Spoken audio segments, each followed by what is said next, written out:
will hear a number of different recordings, and you will have to answer questions on what you hear. There will be time for you to read the instructions and questions, and you will have a chance to check your work. All the recordings will be played once only. The test is in 4 sections.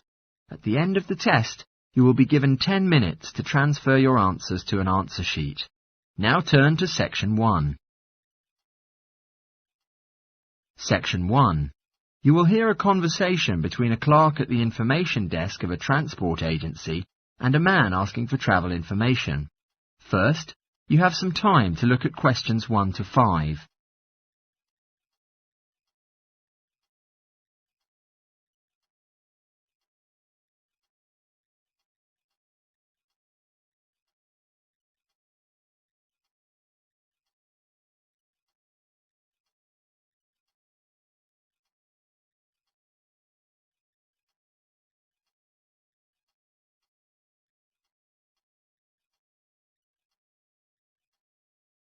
You will see that there is an example which has been done for you. On this occasion only, the conversation relating to this will be played first. Morning. Thanks for calling Metro Link. Is there anything I can do for you? Good morning. I would like to go to Harbour City tomorrow before 11 a.m. From Bayswater. Well, for Bayswater? Oh, no, from Bayswater, where I am currently living. But Harbour City is my destination. Sorry, that means Bayswater to Harbour City. Which mode of transport do you prefer? By bus or train? The destination is Harbour City, so Harbour City has been written in the space. Now we shall begin. You should answer the questions as you listen, because you will not hear the recording a second time. Listen carefully and answer questions 1 to 5. Morning. Thanks for calling Metro Link. Is there anything I can do for you? Good morning. I would like to go to Harbour City tomorrow before 11 a.m. From Bayswater. Well, for Bayswater? Oh, no, from Bayswater, where I am currently living. But Harbour City is my destination. Sorry, that means Bayswater to Harbour City. Which mode of transport do you prefer? By bus or train? In fact, I have no preference, only if it brought me to Harbour faster. Well, if you take an express train, you'll be right in Harbour within an hour from departure. Let's see. Yes, I recommend you to get on the 9:30 a.m. express. Sounds perfect. So, at which station should I get on the train? Helendale is the nearest station to you. Henlonsvale? Did you say that? No, Helendale. That's Helendale.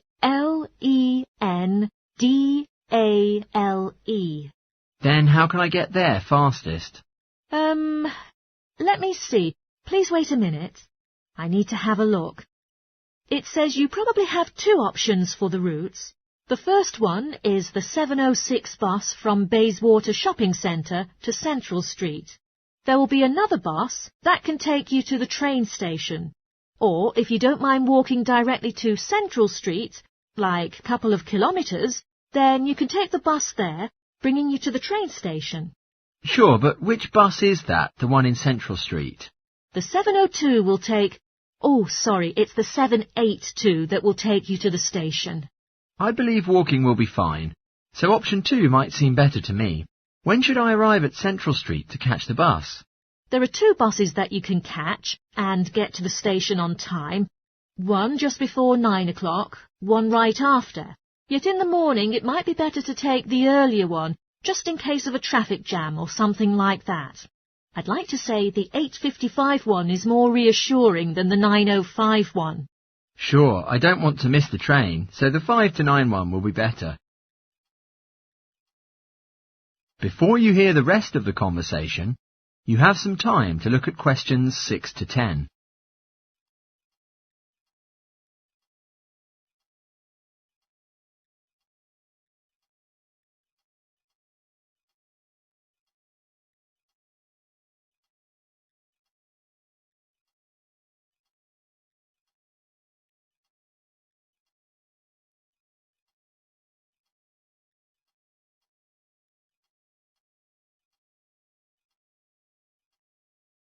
Now listen and answer questions 6 to 10.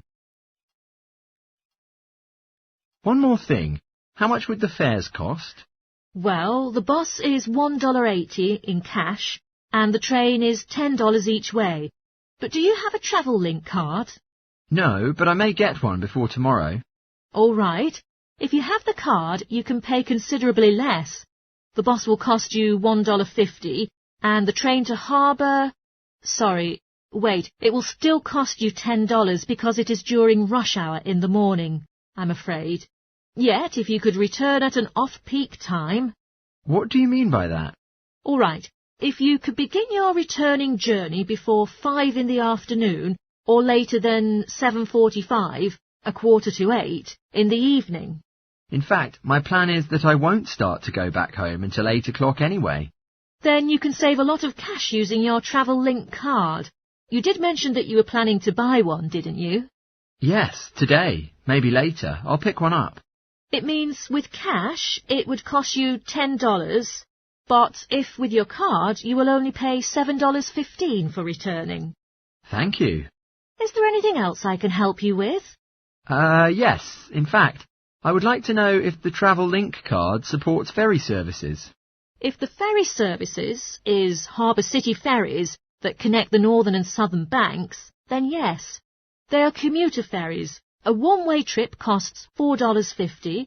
But with the Travel Link card, you will enjoy a 20% discount, and the cost will be $3.55. So, $3.55 for it. What about the tour boats? You mean those ferries going upriver on sightseeing tours for tourists? No, they do not belong to the Travel Link company, and they only take cash and credit cards. Oh, I see. So, I may believe that you might not know how much they cost for one tour? Actually, I do know. I took a friend to the trip upriver just last week. We decided to go on an afternoon tour, and it cost us $35 each. There is also a whole day option, costing $65. Thank you. You really helped me a lot. With pleasure. Do enjoy your trip. That is the end of section 1. You now have half a minute to check your answers.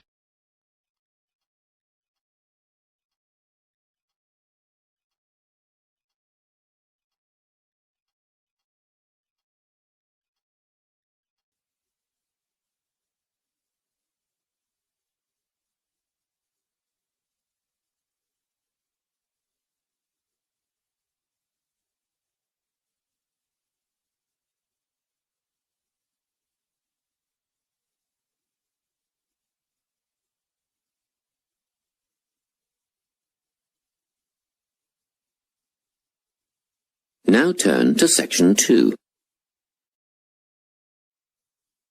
Section 2. You will hear a guidance counsellor talking to a group of students. First, you have some time to look at questions 11 to 14.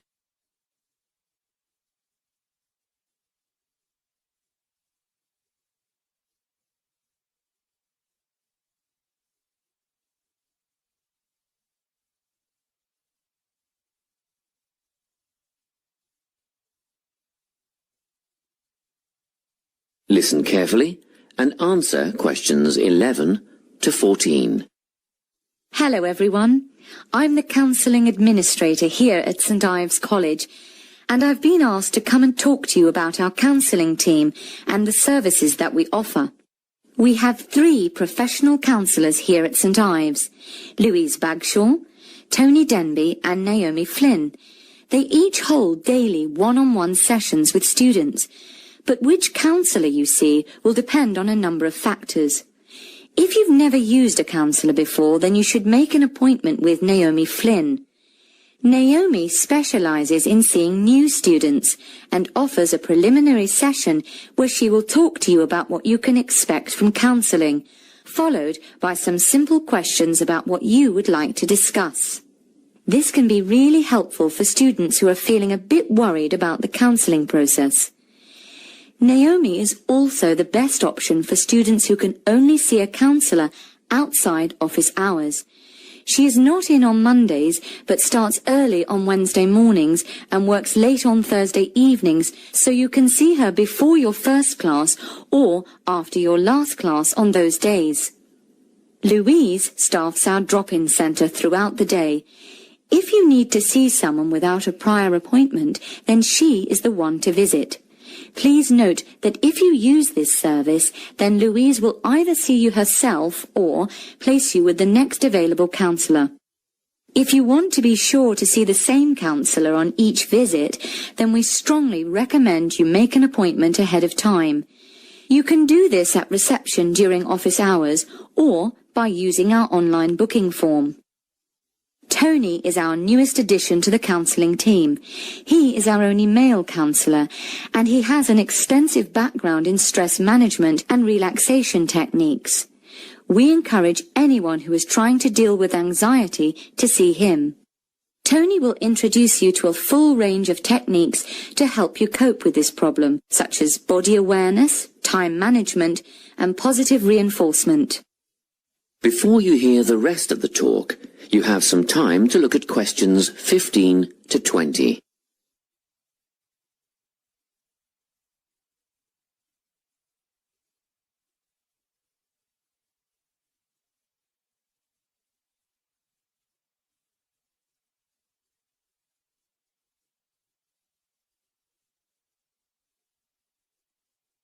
Now listen and answer questions 15 to 20.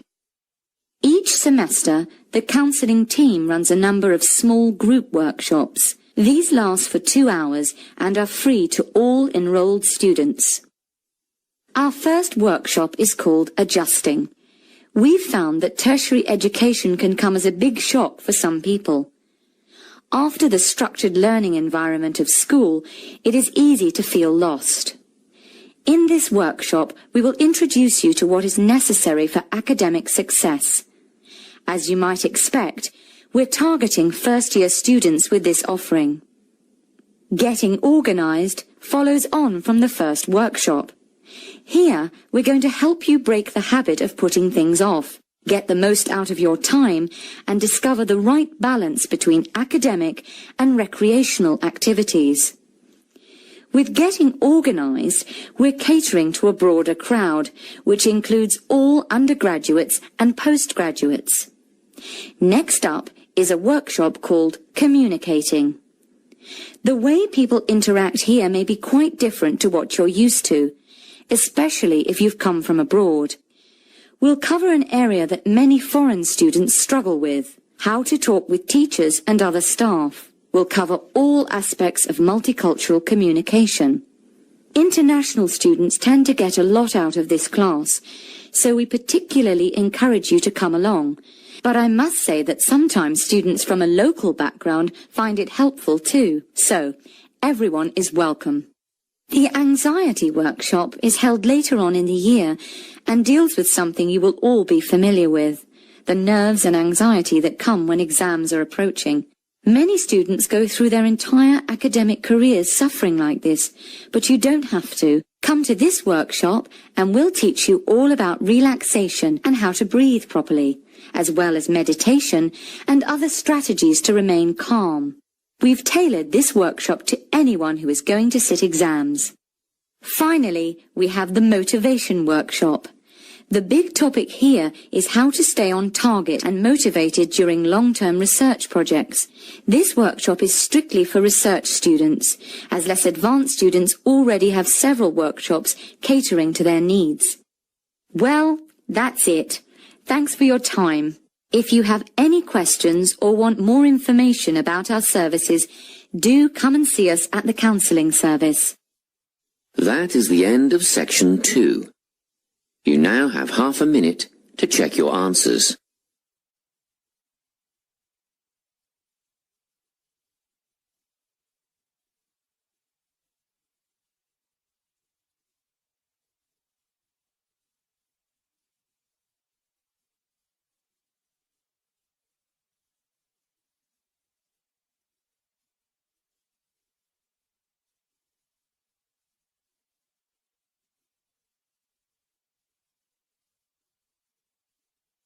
Now turn to section 3.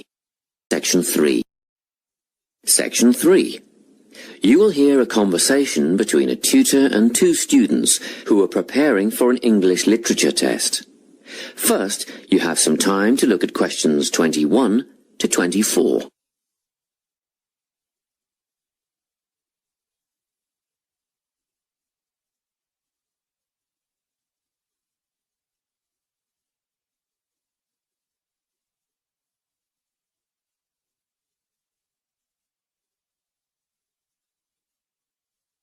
Listen carefully and answer questions 21 to 24. Hello, Lorna, Ian. Glad you could make it. You're the only two who put your names down for this literature tutorial, so let's get started, shall we? I want to run over some aspects of the novel The Secret Garden with you before the test next week. Be sure to take some notes and ask questions if you need to. Hey, Lorna, have you got a spare pen? Sure, here you are.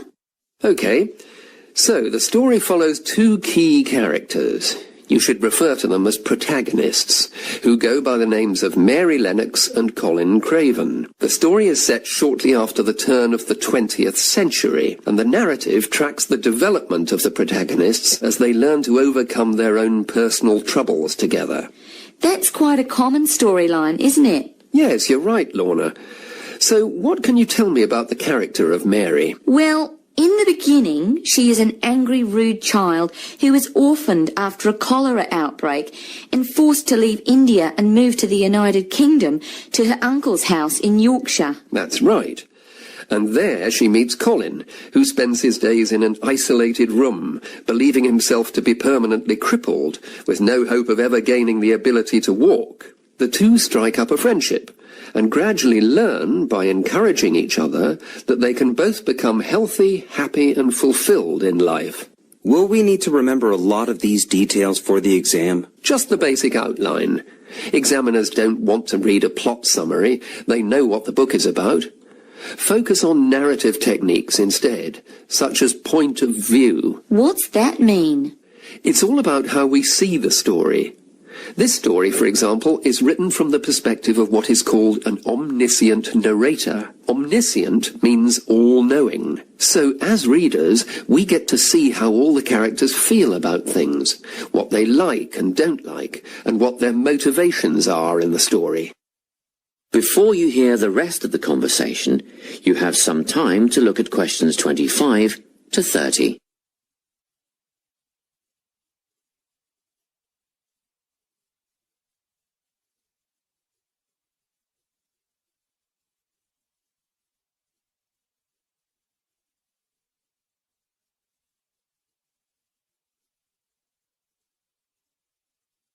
Now listen and answer questions 25 to 30.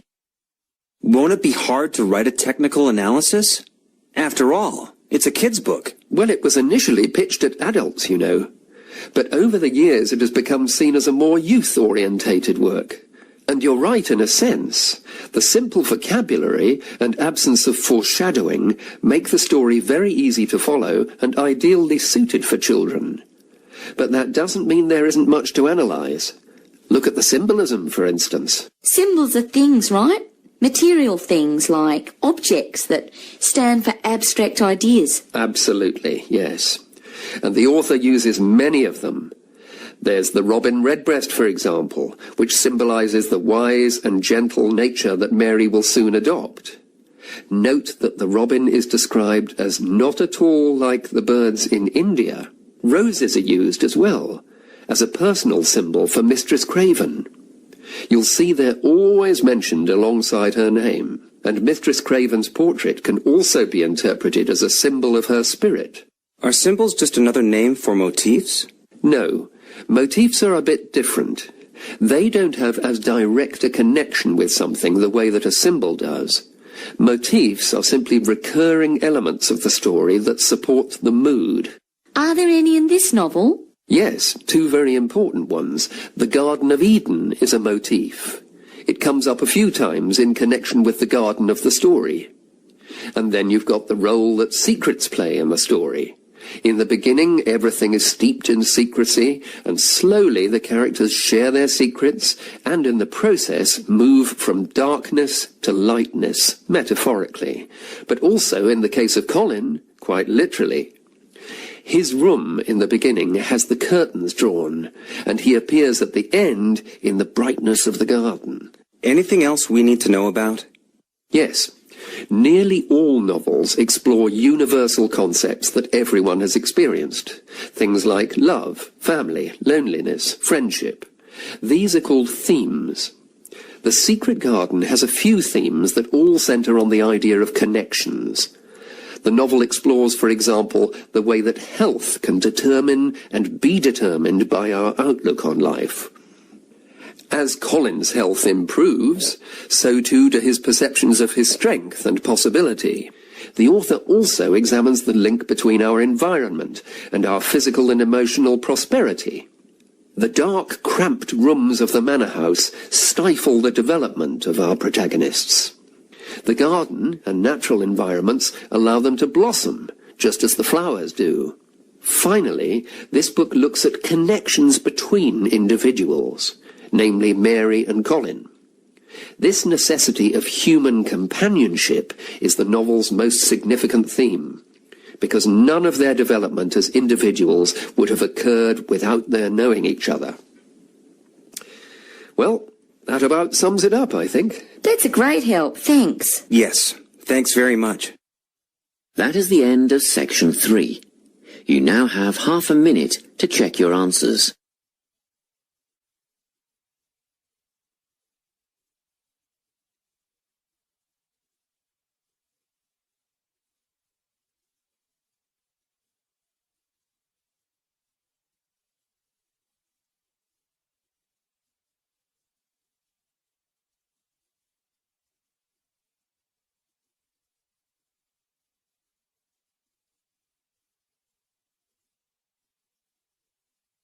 Now turn to section 4.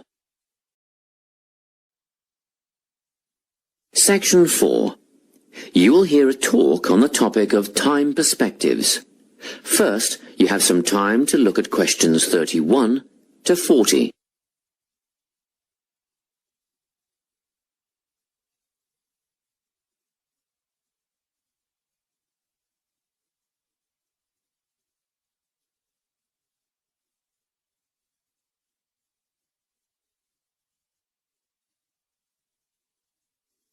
Listen carefully and answer questions 31 to 40. Today, I'm going to be talking about time. Specifically, I'll be looking at how people think about time and how these time perspectives structure our lives. According to social psychologists, there are 6 ways of thinking about time, which are called personal time zones. The first 2 are based in the past. Past positive thinkers spend most of their time in a state of nostalgia, fondly remembering moments such as birthdays, marriages, and important achievements in their life. These are the kinds of people who keep family records, books, and photo albums. People living in the past negative time zone are also absorbed by earlier times. But they focus on all the bad things, regrets, failures, poor decisions. They spend a lot of time thinking about how life could have been. Then, we have people who live in the present. Present hedonists are driven by pleasure and immediate sensation. Their life motto is to have a good time and avoid pain. Present fatalists live in the moment too, but they believe this moment is the product of circumstances entirely beyond their control. It's their fate, whether it's poverty, religion, or society itself. Something stops these people from believing they can play a role in changing their outcomes in life. Life simply is, and that's that. Looking at the future time zone, we can see that people classified as future active are the planners and go-getters. They work rather than play and resist temptation. Decisions are made based on potential consequences, not on the experience itself. A second future-orientated perspective, future fatalistic, is driven by the certainty of life after death and some kind of a judgment day when they will be assessed on how virtuously they have lived and what success they have had in their lives. Okay, let's move on. You might ask, how do these time zones affect our lives? Well, let's start at the beginning. Everyone is brought into this world as a present hedonist. No exceptions. Our initial needs and demands, to be warm, secure, fed, and watered, all stem from the present moment. But things change when we enter formal education. We're taught to stop existing in the moment and to begin thinking about future outcomes. But did you know that every 9 seconds a child in the USA drops out of school? For boys, the rate is much higher than for girls. We could easily say, well, boys just aren't as bright as girls. But the evidence doesn't support this. A recent study states that boys in America, by the age of 21, have spent 10,000 hours playing video games. The research suggests that they'll never fit in the traditional classroom, because these boys require a situation where they have the ability to manage their own learning environment. Now, let's look at the way we do prevention education. All prevention education is aimed at a future time zone. We say, don't smoke or you'll get cancer. Get good grades or you won't get a good job. But with present-orientated kids, that just doesn't work. Although they understand the potentially negative consequences of their actions, they persist with the behavior because they're not living for the future. They're in the moment right now. We can't use logic, and it's no use reminding them of potential fallout from their decisions or previous errors of judgment. We've got to get in their minds just as they're about to make a choice. Time perspectives make a big difference in how we value and use our time. When Americans are asked how busy they are, the vast majority report being busier than ever before. They admit to sacrificing their relationships, personal time, and a good night's sleep for their success. 20 years ago, 60% of Americans had sit-down dinners with their families, and now only 20% do. But when they're asked what they would do with an 8-day week, they say, that'd be great. They would spend that time laboring away to achieve more. They're constantly trying to get ahead, to get toward a future point of happiness. So, it's really important to be aware of how other people think about time. We tend to think, that person's really irresponsible, or that guy's power hungry. But often, what we're looking at is not fundamental differences of personality, but really just different ways of thinking about time. Seeing these conflicts as differences in time perspective, rather than distinctions of character, can facilitate more effective cooperation between people and get the most out of each person's individual strengths. That is the end of section 4. You now have half a minute to check your answers.